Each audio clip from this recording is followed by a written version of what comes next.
Hello my dear Indian players, నీ అవ్వ రెడీగా ఉండండి.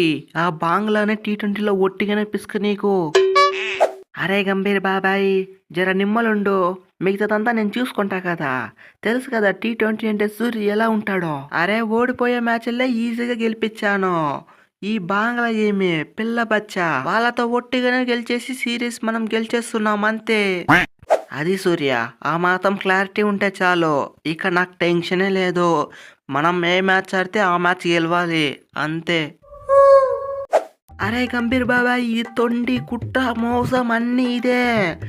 ఎన్ని రోజుల నుంచి వెయిట్ చేస్తున్నా. అలాంటిది నన్ను ఒక్క మ్యాచ్ లో కూడా తీసుకోవడం లేదు. అరే ఐపీఎల్ లో ఒకటో రెండో మ్యాచ్లు ఆడినటువంటి నితీష్ కుమార్ రెడ్డిని తీసుకున్నావు. అలాగే ఐపీఎల్ లో ఒకటో రెండో మ్యాచ్లు వేసిన మయాంక్ యాదవ్ తీసుకున్నావు. ఐపీఎల్ లో ప్రతి మ్యాచ్ సెంచరీలు హాఫ్ సెంచరీలు కొట్టినటువంటి నన్ను తీసుకోవడం లేదు. ఇది ఏ మాత్రం న్యాయం గంభీర్ బాబాయ్?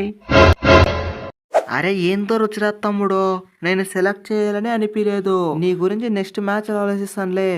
నువ్వేం భయపడకు. నెక్స్ట్ మ్యాచ్లో నీకు ఛాన్స్ ఇచ్చే బాధ్యత నాది. అరే అంతే గంభీరన్న, బాగా ఆడే వాళ్ళని ఎప్పుడూ గుర్తించరు. బాగా ఆడుకున్నటువంటి ఆ గిల్ని అలాంటి వాళ్ళని మాత్రం గుర్తిస్తారు. వాళ్ళకి మాత్రం ప్రతి మ్యాచ్లోనూ ఛాన్స్ ఇస్తారు. మాకు మాత్రం ఒక్క మ్యాచ్లో కూడా ఛాన్స్ ఇచ్చారు.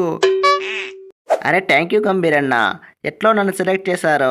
నా డెబ్యూ మ్యాచ్లోనే 3 వికెట్లు 4 వికెట్లు తీసి ఈ మయాంక్ యాదవ్ ఏంటో చూపిస్తా. తెలుసు కదా, లక్నో కల్లో ఉన్నప్పుడు ఒక్క మ్యాచ్లోనే 5 వికెట్లు తీసా. ఇప్పుడు ఇండియా పక్క ఆడుతున్నా.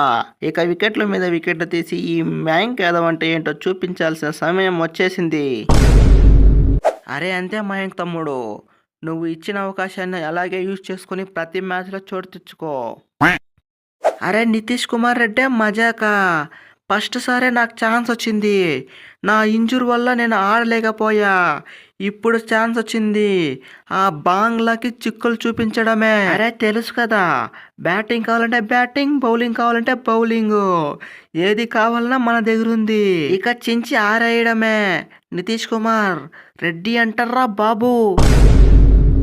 హలో మై డియర్ ప్లేయర్స్, తెలుసు కదా గంభీర్ అని నన్ను నమ్మి కెప్టెన్సీ ఇచ్చిండో. ఫస్ట్ సిరీస్ ఎలా గెలిచామో సెకండ్ సిరీస్ కూడా అలానే గెలవాలి. ఇండియా అంటే ప్రతి ఒక్కరి ఉటక్కాయలు వనకాలే. అది ఫ్రెండ్స్ వీడియో మీకు నచ్చట్లయితే వీడియోని గట్టిగా లైక్ చేయండి. అలాగే మన ఛానల్ని సబ్స్క్రైబ్ చేసుకోండి. అలాగే ఈ వీడియో ఏ విధంగా ఉందో మీ కామెంట్ రూపంలో తెలపండి. Okay guys, see in the next one.